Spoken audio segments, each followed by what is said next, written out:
The elevator smelled of melted plastic and warm dust. The light flickered once and went out just as I took a breath. And the dome camera above the door flashed red briefly in the darkness, as if someone had checked the recording without the light on. When the lamp came back on, a flat, unfamiliar key lay on the mat by the mailboxes, cold as a coin after the snow. He greeted his listeners in a calm voice, said he was glad to see everyone who was tuning in now, asked them to write in the comments where they were listening from, without going into details, and wished them quiet, attentive listening, without unnecessary noise behind the wall. She came home late and threw her keys into a bowl in the hallway. She worked from home, editing texts and schedules, and took on extra work in the evenings because she was afraid of missing her rent payment. The lease was ending in the fall, and she had no savings. Her mother in the suburbs was stubborn, saying she would manage, but her pension was eaten up by medication, and her daughter transferred money little by little as best she could. Because of this, she saved on taxis, clung to buses, and planned her time more tightly than usual. The evening went as usual. Wet jacket on the hook, mug on the round coaster, phone placed diagonally so it wouldn't slide. The screen came to life and scrolled down one block without her touching it. The headlines stared at her dryly, like cards from an archive file. It was reported that a resident missed the bus and caught the next one at the traffic lights, that the driver of the late route did not open the rear door, and that a stranger lingered at the window on the 4th floor. Her hand reached out to close everything with a flick of her finger, but she dismissed it as aggressive advertising. But a new block popped up without reloading and stated bluntly that she would read this sentence at 20 to 12. The hands on the kitchen clock crept along as usual, lagging 1 minute behind. The phone showed the exact time, and the phrase coincided with it almost exactly. The headline flickered and changed to the phrase, "She's still here." She put the phone face down. The screen flashed through her palm and added another line. It said, "But not alone anymore." Fear came in small pricks, like cold air through a drafty window. She removed her palm and did what she always did with other people's texts. She checked the margins. She took a paper bus ticket out of her pocket. The cashier had printed the time on the receipt, and it was close to her run. She opened the intercom log via the concierge's link. In the late hours, there was an empty line labeled "Internal Call." In the utility bill attachment, at the bottom of the receipt, she noticed the surname of the employee who had approved the replacement of the intercom unit last winter. The surname matched her mother's maiden name. Her mother had once worked in a small editorial office, cutting dry reports out of newspapers and teaching her not to overload headlines with emotion. The style of the tape spoke in the same flat, emotionless language. The hidden connection flashed not in a whisper, but in paper letters. She put a notebook next to her and wrote down her first observations, so as not to drown in guesswork. First, the dome camera by the elevator flashes just when the lights go out. Second, a strange, flat key appears on the rug by the boxes and then disappears, but it doesn't fit her lock. Third, on Thursdays, there is a burning smell coming from the garbage chute, even though it is closed. And on those same nights, empty lines labeled internal call appear most often. Fourth, the phone sometimes wakes up on its own, as if it is picking up a network pulse rather than a sound. Fifth, the tape reports her day without adjectives, like an old typesetter's textbook. She wrote everything down, briefly, line by line, without conclusions. To regain control, she turned off the pop-up windows on her phone, stuck a paper dot over the camera, and moved the device to the edge of the table so that she could remember its position by eye. She wrote the time in her notebook and put a small cross in the corner of the page, in case her hand reached for it on its own. Then she turned the phone screen down again and went to take a shower. When she returned, she noticed that the screen had turned off again on its own, and the phone had moved slightly, exactly the thickness of the sticker. It was not a miracle, but an annoying precision of detail. She opened her email to write to the app's support team. She formulated her message without emotion. She described how the feed was showing posts that coincided with her actions in terms of time. She attached a screenshot with a phrase about the late hour. She asked if it was possible to disable experimental formats. She quickly received a polite reply promising to forward it to the appropriate department and advising her to clear her cache and restart her device. The template didn't help, but it showed that there was a real person with a set of rules on the other end. That was more important than acknowledging miracles. She put on her jacket and went out onto the landing. The rug was lying flat, and there was no stranger's key. The light in the elevator was working without flickering. She went downstairs and looked in on the concierge. He didn't like small talk, but he respected numbers. She quietly asked for a printout of the internal calls from the previous night. He said that this happened because of sticky buttons, promised to give her a printout, and added that in their building, the block was sometimes disconnected from the network for a couple of hours at night. Her pen immediately wrote this down as a point. Ask for a one-time shutdown in the middle of the night. On the way back, she passed the library where she sometimes worked part-time. As usual, a thin courier with a strap over his shoulder was standing by the porch. He was holding a box of files and looked like the kind of person no one remembers. Quiet, quick, tired. He said that they had a strict policy on write-offs, and that the catalogs were often rewritten at night. She nodded and noted not the phrase but the intonation. Someone else's night is not always about mysticism. Often it's about regulations. This inconspicuous man would later shift her story into the right gear. At home, she took out an album with her grandmother's clippings. On the page, with style guidelines, she saw familiar formulas. Short headline, event in the present tense, no emotions.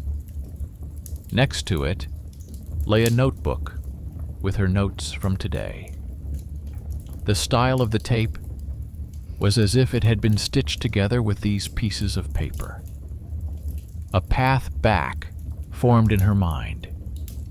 Once upon a time, a training service was launched in the area that learned from everyday events and internal service journals, turning everything into dry reports. If the code wasn't turned off, it could latch onto names, addresses, habits. She didn't know how to prove it yet, but she already saw that she had to look for it in the paper. The phone trembled and flashed, even though it was lying face down. A new block appeared at the top of the screen without asking for permission. It said, "The resident puts the mug on the stand and looks at the screen." She deliberately did not touch the mug. The message hung and disappeared.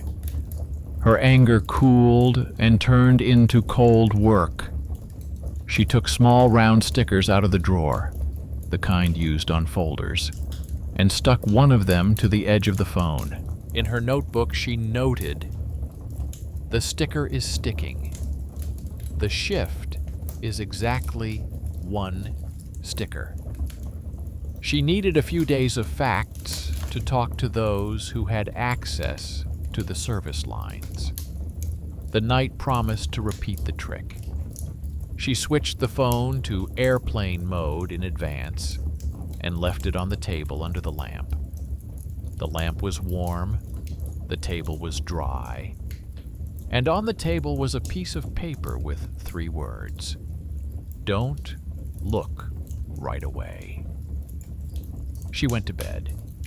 She woke up from a barely perceptible light. The screen had broken through the paper. She didn't turn the device over, just noted the time on the wall clock. She drew a long line in her notebook, like they do in proofreading when transferring a line, and only then turned the phone over. The tape showed nothing. The lights went out in the house and came back on. Next, the reader closed her eyes and opened them a minute later. It was as unpleasant as it is when someone reads your draft without asking. But it was understandable. Somewhere in the magazine, an event had occurred, and the archive key had forced the tape to slip it to her. The morning brought a new small detail. In the mailbox was a notice from the manager about a scheduled inspection of the apartments. At the very bottom, in small print, was the surname of the technician who had drawn up the schedule. It matched the surname on the winter receipt and her mother's maiden name. Not a sign, but a knot. She photographed the notice and sent it to herself by email so she could show it later along with the support response. This was no longer a story about fear, but about discipline. In the afternoon, a second response came from technical support. In it, an employee with a double name wrote that she had an experimental channel active, which could be manually turned off when visiting the office, and that they were ready to upload her bundles in a service format. He added that, if desired, she could write a request to delete the archive key. The dry friendliness seemed like real help. They didn't promise miracles. They promised concrete actions. He turned out to be that unexpected benefactor whose resource was access to an invisible menu item. She wrote in her notebook, "Go, remove the link, pick up the download." By evening, the feed flared up again. The headline read in large letters, "She will read this at 23:41. The hands on the wall clock dragged on. She didn't try to catch the coincidence. She put her phone in the drawer and closed it. A minute later, the drawer shook slightly, as if from an approaching elevator. She thought about the dome camera and how the intercom's internal calls always appeared in the same late corridor. The tape didn't invent anything, it just brought things together. She did what she was good at again. She made comparisons. In the elevator log, which the concierge gave her access to on a flash drive. There were 2 short stops on their floor at the moment when the phone wrote about looking out the window. An exercise without romance, but with logic. To sharpen the corners on her own terms, she made another decision. On the landing under the elevator camera, there were strangers' envelopes for signature that someone had delivered at night. In the evening, there was one just like it at her door, with no return address, with her last name on it. It was the perfect thing to panic about, and for someone else's tape. She didn't open it. She moved it to the table, covered it with a magazine, wrote down the time, and made a note. Open only after talking to support. Fear pressed against the paper and lost to the paper. An everyday thriller doesn't get a scene unless the scene is open. Late in the evening, when the lamp above the table cast a warm pool of light, the phone again displayed 2 blocks. The first dryly noted that the girl is putting the package on the table. The second was gray, but not alone. She did not go to the peephole, did not try to catch every shadow. She sat motionless, counted to 10, heard the elevator going down, and only then got up. There was no one on the landing. Downstairs, the trash can rattled, and the janitor's utility room slammed shut. The stairwell was noisy with human activity. She lay down and fell asleep with the thought that the ending of this story should not be sought at the window. The ending lies in folders, in signatures, in those who can write a short official line and close the night shift. In the morning, she will give it to the concierge. She will ask him to turn off the internal log for 2 hours in the middle of the night. In the afternoon, she would run to the support office to remove the archive key. In the evening, she would go to the library to see the lab assistant who knew where the manuals with dry titles were kept. There, among the brochures, she might find a faint trace of the old service where they learned to write, "She's still here." In the meantime, the mug stands on the mug, the phone under the paper dot, the rug is flat, the house breathes like a house, and her fear is folded into a thin file and labeled with the usual word, observations. And from this simplicity, something else will grow ahead. Not a miracle, but the work of people who have keys, regulations, and patience. She woke up a little before the alarm clock and felt that the house was quieter than usual. The elevator did not sigh between floors. The ventilation grill did not whistle. On the table under the lamp lay a folder, a notebook, an envelope with a cliché, and a telephone under a paper dot. She drank some water, placed the mug exactly in the circle, wrote 3 short lines in her notebook about the time of the night flash, the sound of the utility room, and the absence of a stranger's key in the boxes. Then she put copies of the notice from the management, a faded brochure with instructions, printed letters from support, and her list of observations into her bag.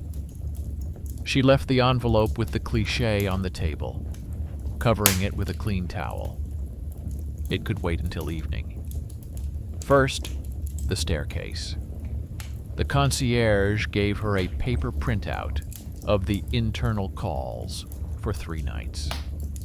The lines contained intervals that she had already seen in her feed.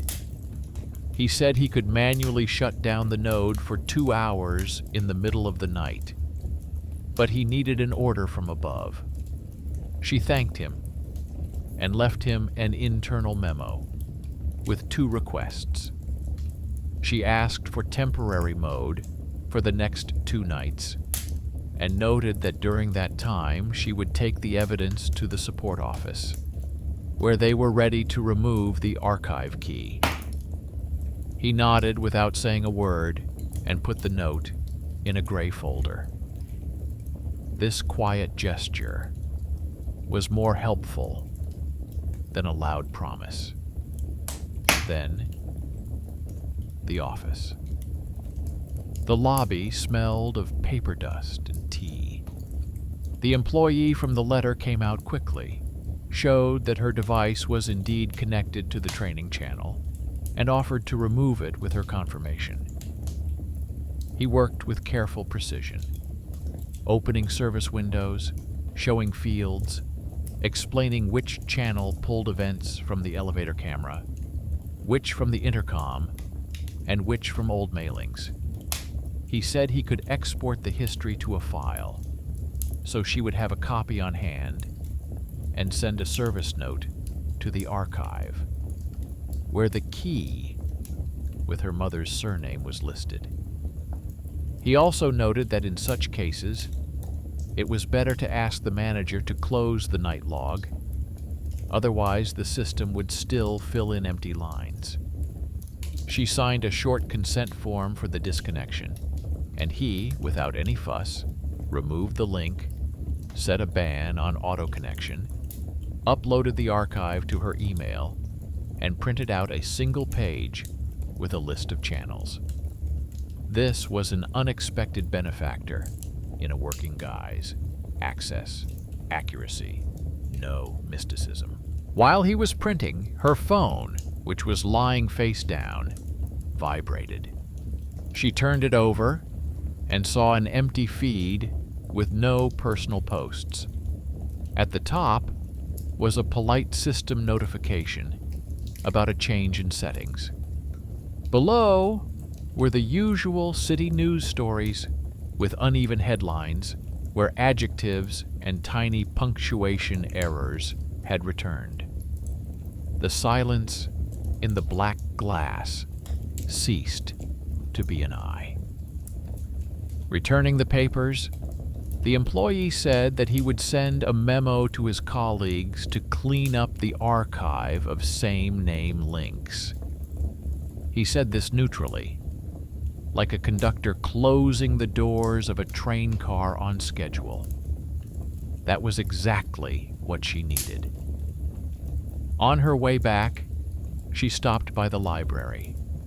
The lab assistant, carefully scratching the edge of the form with a pencil, said she had found another file in the storage room.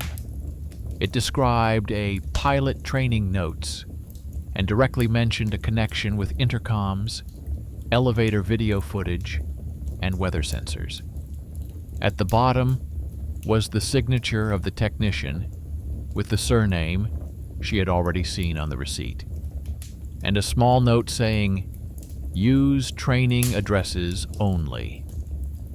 The lab assistant added that this pilot had long been marked as closed in their archives, but if there were still live copies somewhere in the city, it meant that someone had not turned them off at the system level. She offered to make a copy of the sheet for the manager so that they wouldn't say that people had come with fantasies. It was a hidden skill that many did not appreciate. The ability to pull up the right folder in a minute and find not a loud article, but a dry note in the margins. At home, she was greeted by the usual calm. The rug was pressed against the baseboard. The dome camera was silent. On the table under a towel was an envelope with a cliché. She put her phone in airplane mode and decided to open the envelope now that she had the papers in her hands. Inside were thin strips with rubricators, a sheet with gray margins, insert about the reader, a photocopy of a form for typesetters with recommendations on how to hold attention, and at the very bottom, a small note written by someone else.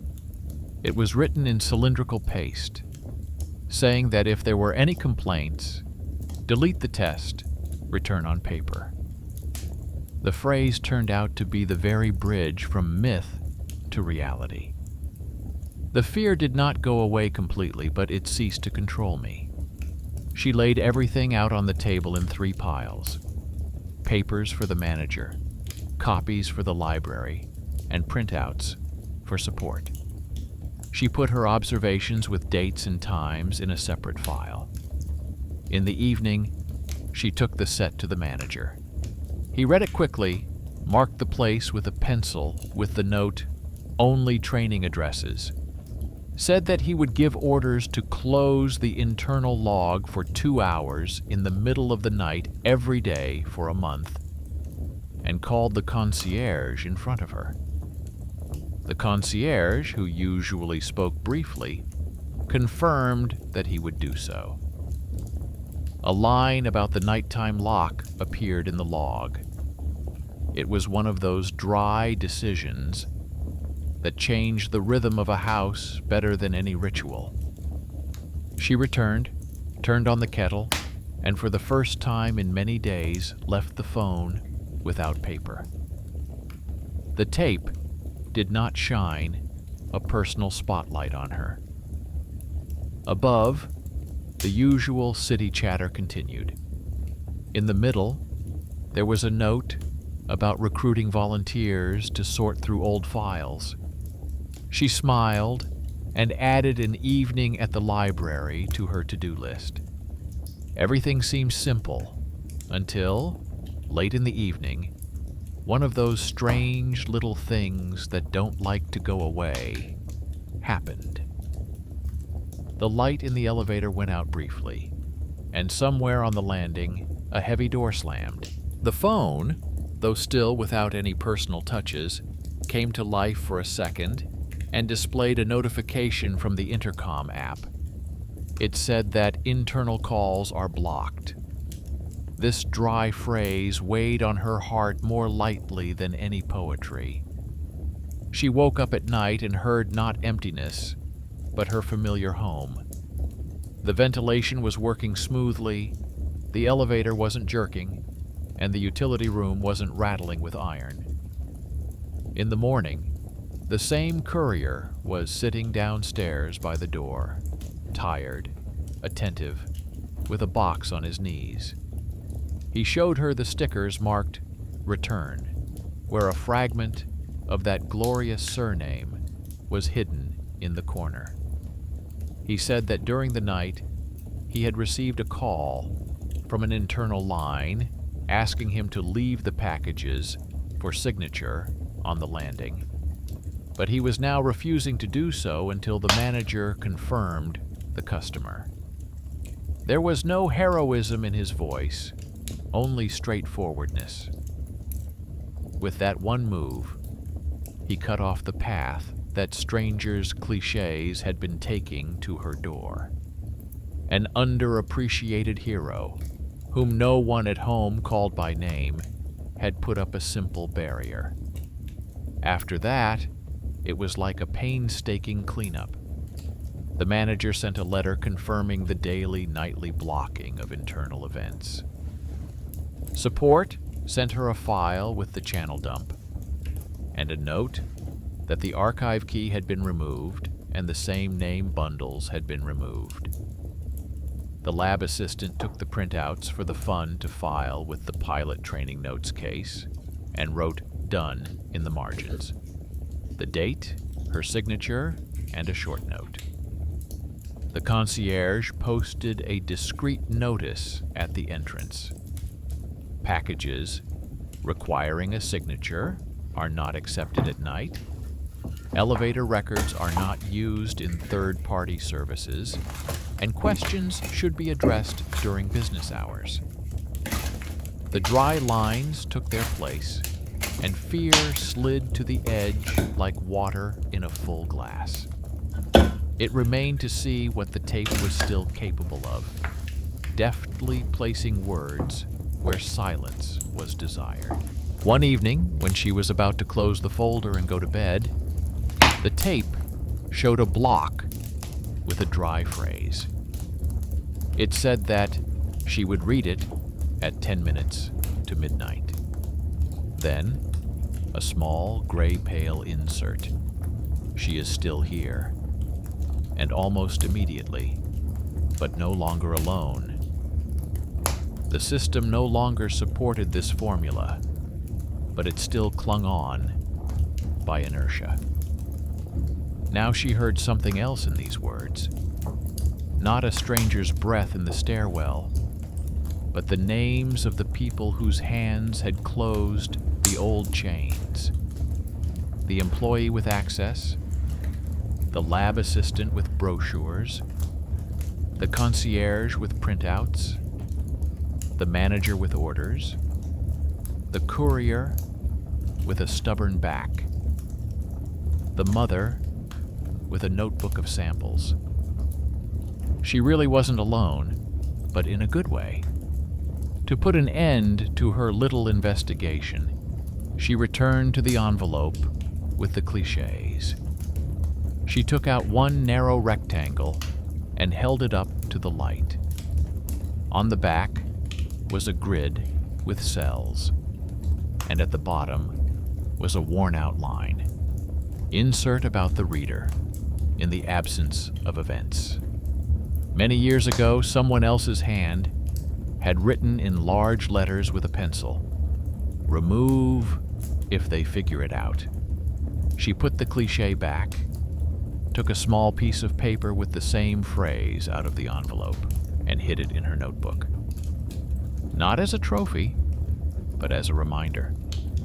In homes, it is not those who shout the loudest who win, but those who know how to circle "remove" in red pen.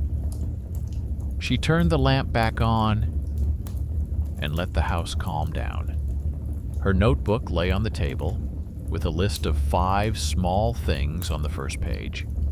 Camera, key, smoke on Thursdays, internal call, screen turning on by itself. Next to it were new lines: nighttime log block, archive key, disabled, courier, refusal to accept empty signature required items, brochures sent to the archive. These lines were thicker than any poetry. She turned the page and wrote down her plan for tomorrow. Take her mother a brochure with sample headlines. Ask the lab assistant to accept her grandmother's album with clippings into the fund. Stop by the concierge and leave him a bar of chocolate. Go to the manager and pick up a copy of the order for herself. Simple tasks for simple feet. At night, the lamp in the elevator did not flicker. The screen lay still. The intercom was silent. She fell asleep with a new habit. Before closing her eyes, she glanced not at the black glass, but at objects. A mug under a mug, a folder on the edge of the table, a small paper dot that was no longer needed, but still lay there. In the morning, she wanted to open the feed and see what is always missing in such stories.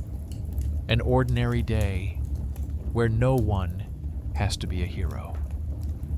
And when she finally opened it, she saw a line without any highlights under the city news section, saying that volunteers were being sought in the area to digitize old magazines. It was the best possible insert, not about her, but about the cause. In the afternoon, she visited her mother. Her mother brought out a thin notebook with style exercises, which gave short, emotionless headline forms. On the back of the first pages were Soviet notes, and on the last page was the neat handwriting of the very craftsman whose signature appeared on receipts and plans. Her mother said that he used to stamp everyone's papers because he was the only person in the area with neat handwriting. Many people in their neighborhood considered him almost a relative, even though they were not related by blood. It was an old connection, not magical, but practical. Someone once signed too many papers, and one of those signatures ended up on her phone. In the evening, she returned and placed the mug on the table exactly as she had on the first day. The tape did not whisper about her movements. There was a notice on the front door about night maintenance, with a note written in pencil by the concierge at the bottom saying, "Internal logbook closed." A courier on the stairs was carrying a heavy box and did not look at the cameras. The evening was bustling with lively activity. She thought that the third part of her story would not be about the screen, but about people. How they keep their home from prying eyes. How they tie up old loose ends. How simple decisions lead to that peaceful ending, where no one saves anyone by miracle, but everyone does their small part. She turned off the light and covered herself with a blanket. And in the silence, she heard a normal house. Not strange, not empty, not echoing. A house with a corrected magazine, with a cut-off channel, with neatly selected brochures, with simple hands that uphold justice. She thought that if tomorrow the tape tried again, to call her to the black glass with an old phrase, she would respond with an object. She would show the schedule, show the paper, show the people. And the tape, like any system, would retreat to where it belonged long ago, to the archive. She spent the day following a simple list and did not let the screen behave like a master. In the morning, she took her grandmother's album with clippings to the library. The lab assistant accepted it carefully, said that the file would be added to the collection that same day, and suggested she look in the far cabinet marked Educational Mailings. In the cabinet were envelopes with thin brochures and cardboard cards with crooked stamps. On one card, she saw a familiar style, dry words without adjectives, a line about inserts about the reader, and next to it, a faded print of an old office address. Below, someone had written in thin paste that access was temporary for one pilot and that the card should be kept in a separate box. The lab assistant said that they had already looked for such a box a couple of years ago, when the same dry headlines had appeared to an employee of the maintenance service, and that help had come from outside then. A person from technical support had removed the key through the internal menu. She nodded, photographed the card, and felt the thread to the house tighten. The address looked like half the way. The other half was surely hidden in the basement. During the day, she took a copy of the order to disable internal calls late at night from the concierge. The concierge said that the node already goes into hibernation at the required hours, and that the log for the last night is empty. He added that he could still hear a faint ringing in the lines, as if there was some old hardware hanging somewhere below, and that it would be worth having a technician check the cabinets. He didn't speak loudly or confidently, but there was an important detail in his uncertainty. The building didn't like residual systems. She went to the technician in the basement. The basement smelled of oil paint and dust. The technician listened to her calmly and said that there was one closed cabinet in their section that had not been opened for a long time because it was listed as a backup for communications. He suggested going to check the serial numbers.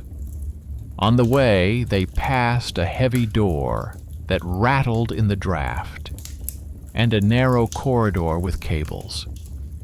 There, the light went out for a second, like in an elevator at night.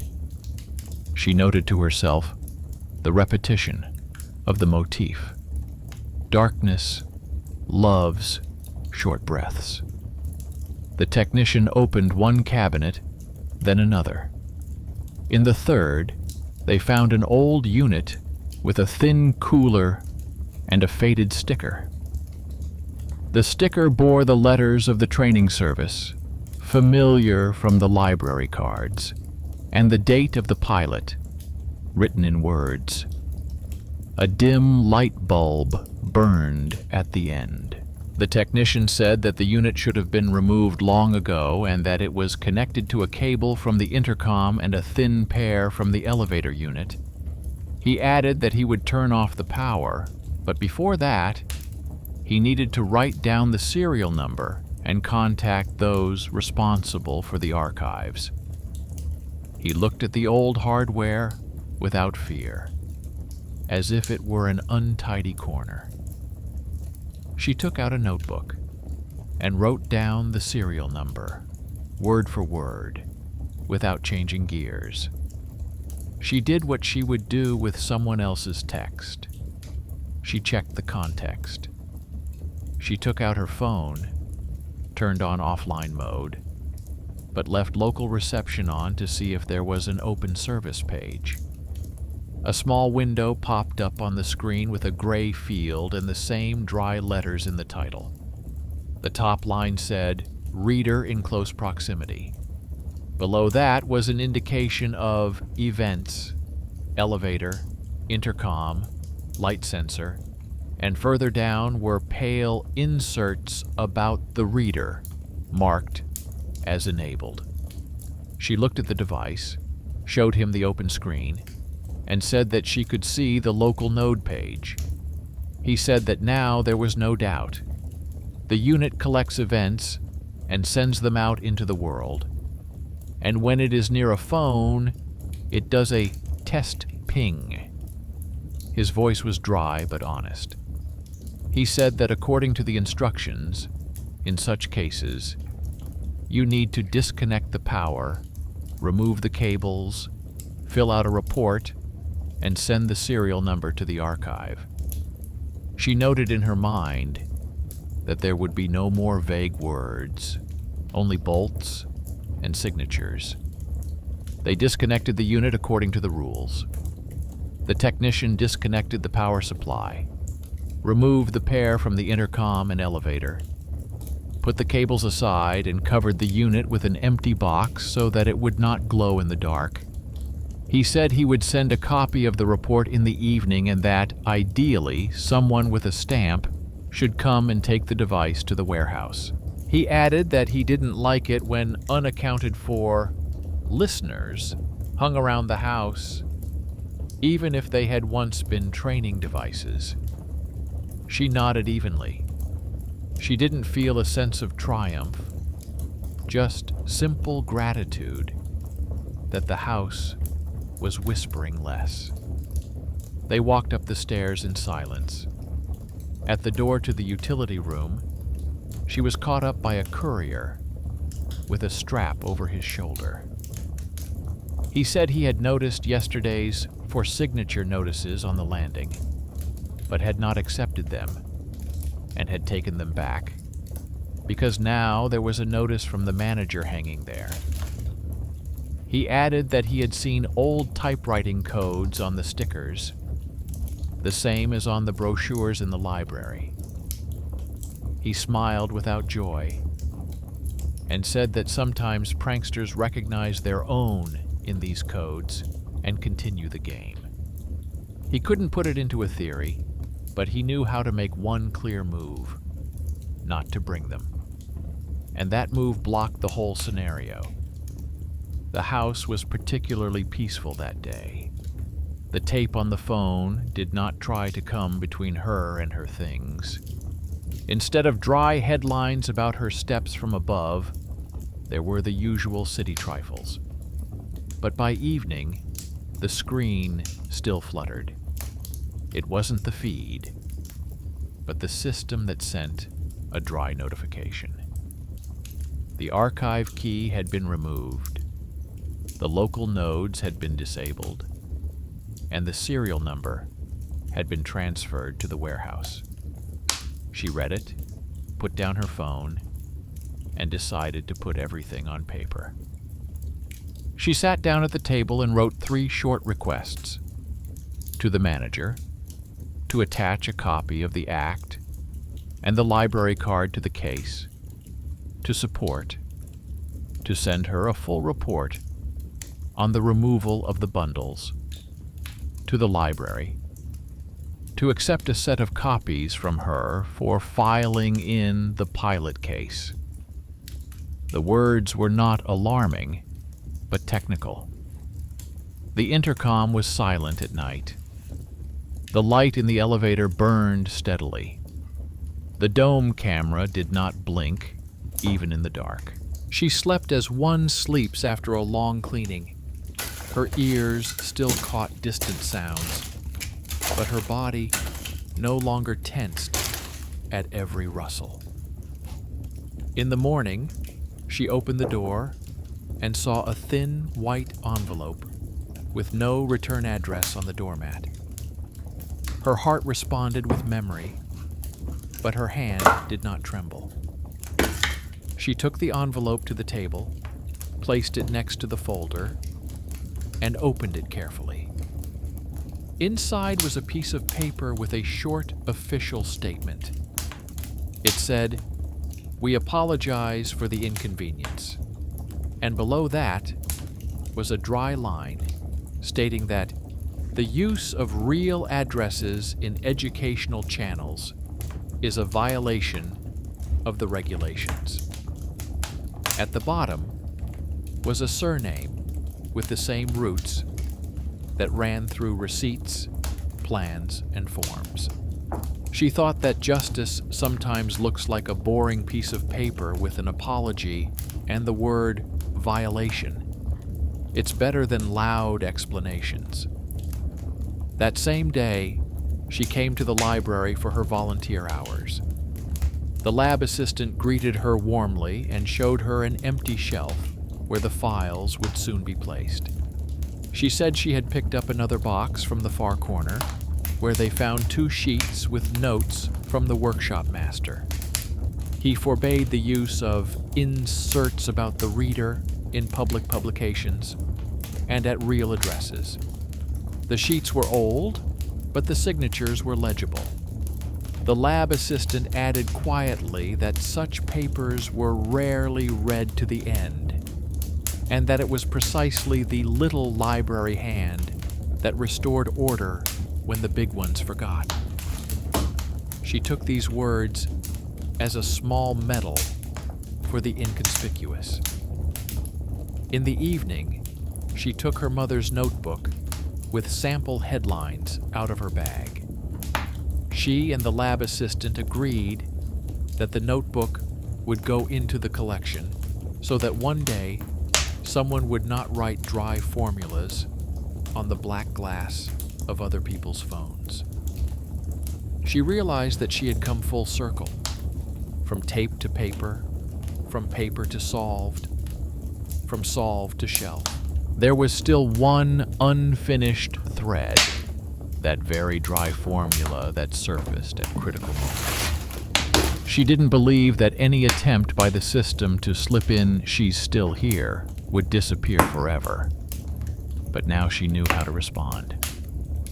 At the end of the week, she received a large file from technical support in the mail. It listed what had been disabled, on what grounds, at what time, and who had signed it. At the end, there was a small note. Add to the manual for new employees an example of a house where simple measures helped, blocking the internal log, disabling the backup node and refusing to accept night packages. She smiled because she knew that her private anxiety had become someone else's instruction manual. This is the kind of final clarity that keeps the house from repeating itself. That night, when the air was calm and the city rustled quietly, the phone finally rang once. Not a tape, not a service, just a regular letter from the archive. It contained a scan of an old list with the craftsman's surname and a note under it. If the reader ever gets to this place, leave one blank sheet on the shelf for her. The words were without drama. She closed the letter and went to the shelf with the notebooks. She took out a blank sheet, placed it between her grandmother's clippings and her own printouts, and wrote briefly, "Here." Not as a challenge, but as a point. But the house decided to test her once again for her habit of going into the dark corner.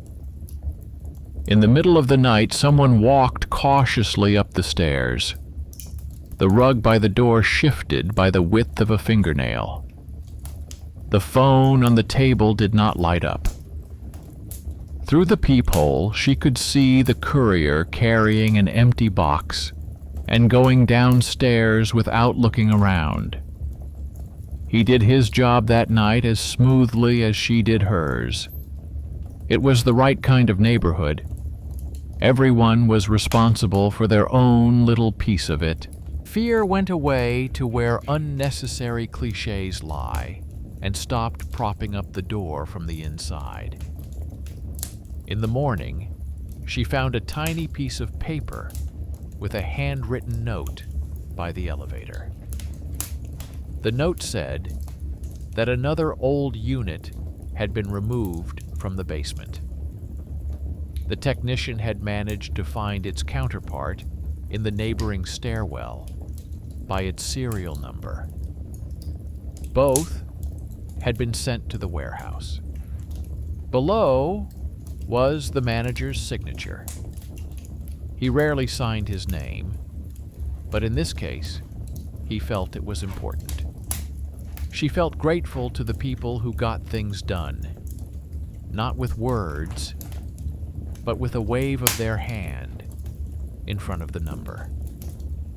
She spent the day doing quiet tasks. She took another stack of printouts to the library, wrote a short note to her neighbors saying that packages requiring a signature would now only be accepted during the day, and left a small bar of chocolate for the concierge. Her notebook, with the first 5 points of observation, was still lying on the table. She added new lines to them: disconnection of the node, the act, a letter of apology, a blank page in the album, with her "here" written on it. When the sun crept toward the rooftops, she felt ready for the final step: to open the tape and see someone else there. In the evening, she opened the app. At the top was the usual stream, about road repairs, about an exhibition at the District Cultural Center, about city birds. Below, there were no dry inserts, no gray lines about her breathing. And suddenly, almost at the very bottom, there was a modest note without any highlights. It said that the district library is looking for a person who can neatly arrange small items in their places and loves order in paperwork. She smiled and realized that her next day would be spent there, among boxes and rustling sheets of paper. This time the ribbon offered not fear, but work. And that was fair. At night, the house breathed calmly. The dome camera did not flash in the dark. The elevator did not make any unnecessary jerks. The intercom log remained empty at the appointed hours. She fell asleep without her usual habit of holding her phone in her palm.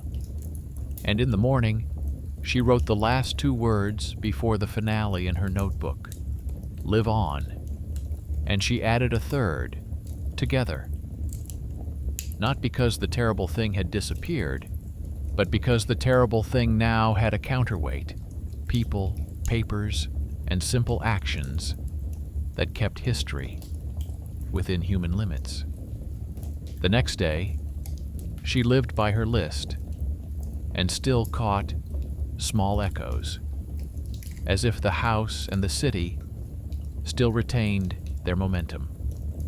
In the morning, she sent a copy of the file from support to the library, picked up a paper from the concierge with a stamp about the nighttime blocking of internal calls, brought the technician a bar of chocolate, and briefly left 3 words at the guard post about the canceled series.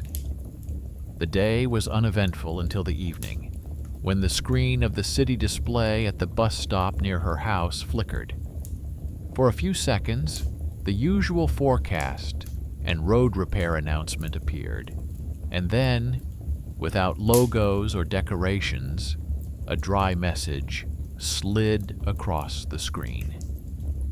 It said that the resident will raise her head.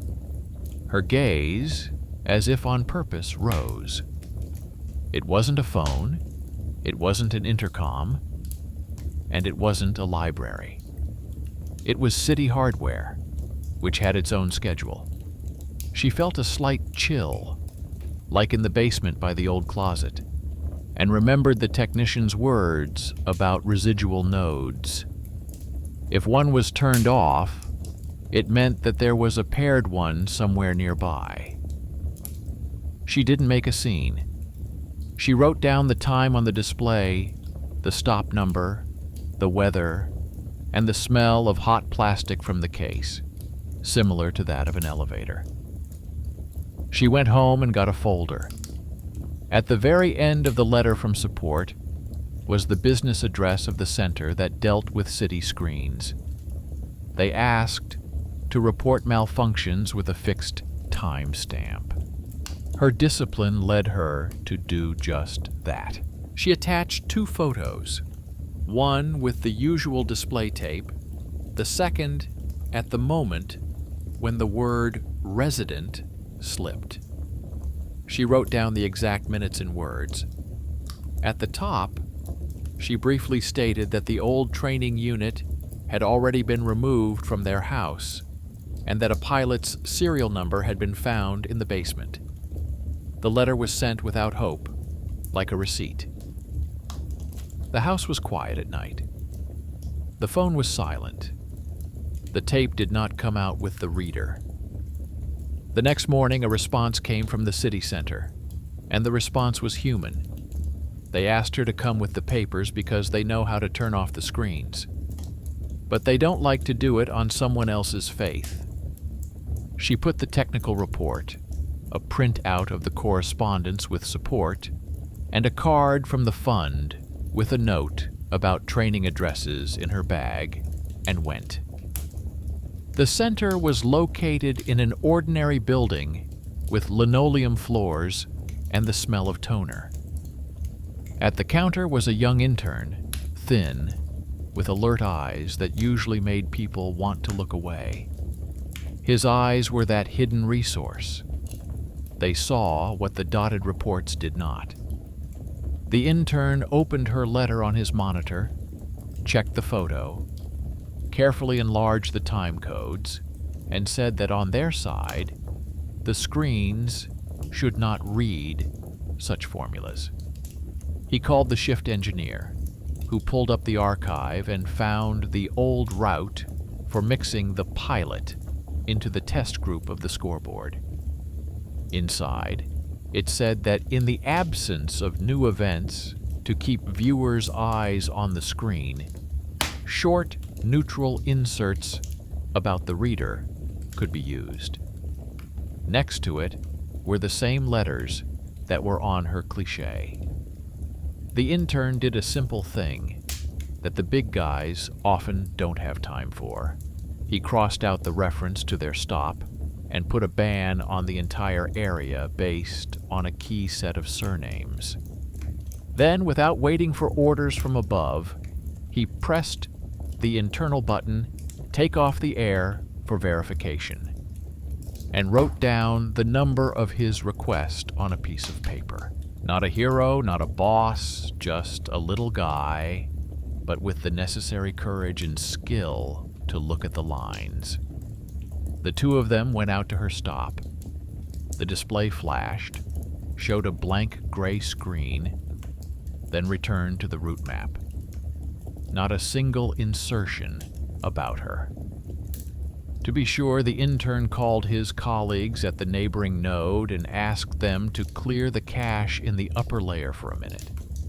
He did it methodically, not theatrically. 3 points and a pencil in the margins. When the display came back to life, it showed the usual bus numbers, and they stood side by side like two people who had the same enemy, someone else's unfinished work from many years ago. At home, she opened her phone feed and found the usual noise there. No announcements about her steps. But she knew that inertia was stronger than any decree.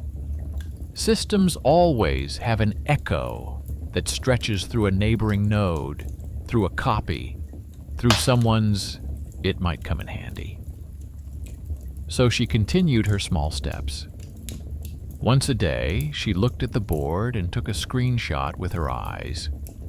Once a day, she checked the intercom log, where the night was empty. Once a day, she went to the library, where the lab assistant taught interns how to use the shelves, and left another copy of the papers. Her life consisted of what she could hold in her hands, and fear, as best it could, moved to the bottom shelf.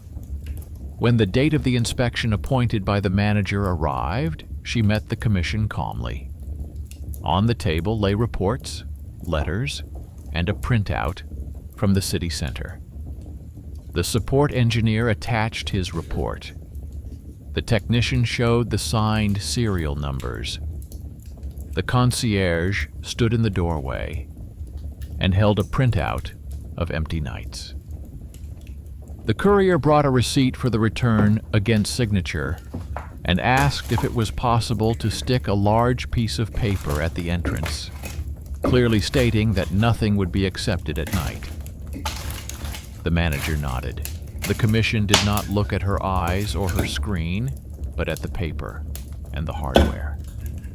Everything was sober.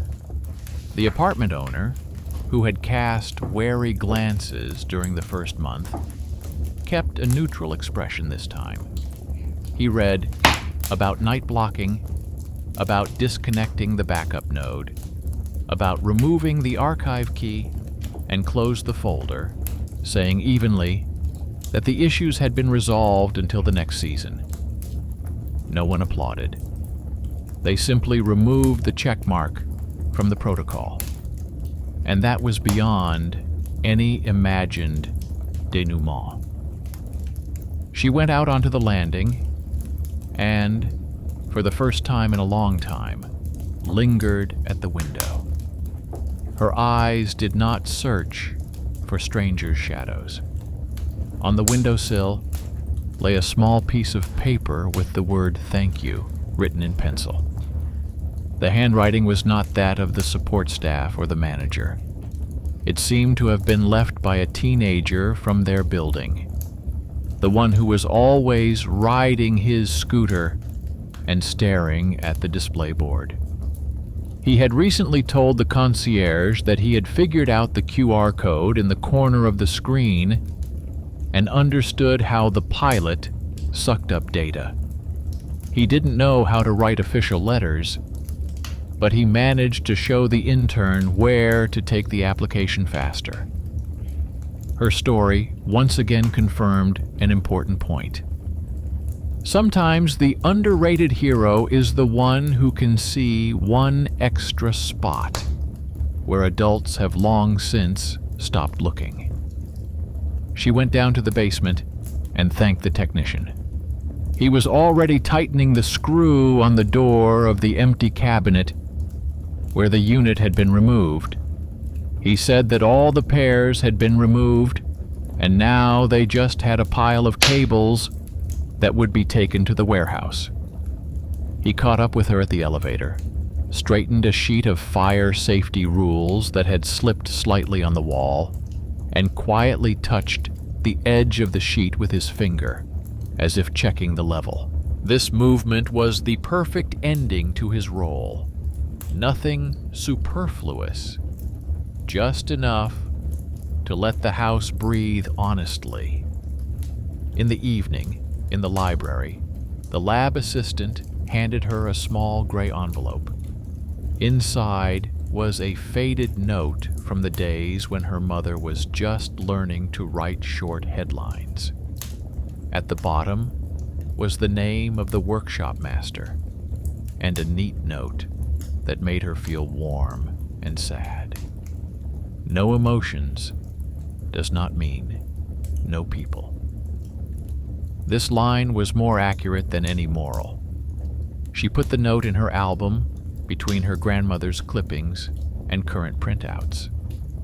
There was a smooth transition between generations. Some wrote what was necessary, others turned off what was unnecessary, and still others stitched it where it belonged. The last echo came quietly. On the city board at night, after all the shutdowns, the word reader flashed in a long retelling of a cultural poster. But not about her, but about a general section. She was not offended. She smiled, almost friendly. Now the word had returned home, where it belonged, on paper, under the glass of the display case, in the list of events. Not in her palm, not under her cotton wool, not in the narrow, thin whisper of the night. Returning to the apartment, she removed the black dot from the camera. The phone lay quietly, like an object. On the table, in the notebook, on the first page, her 5 original clues still stood. The camera, the key, the smoke, the internal call, the self-activation. Below were the new ones: the basement report, the node shut down, the night tape ban, the intern's work, the courier's refusal, the manager's statement, the blank page here in the album. This sequence looked dry, but it was cathartic. Not a visit from nowhere, but the decisions of people who gradually turned off what was keeping them awake. She chose a simple ending for herself. She put the mug on the saucer, and this time did not listen to the kettle whistling. She called her mother and said that the library needed help over the weekend. Her mother replied briefly that she would come and put aside her old, coarse notebook so it wouldn't get lost.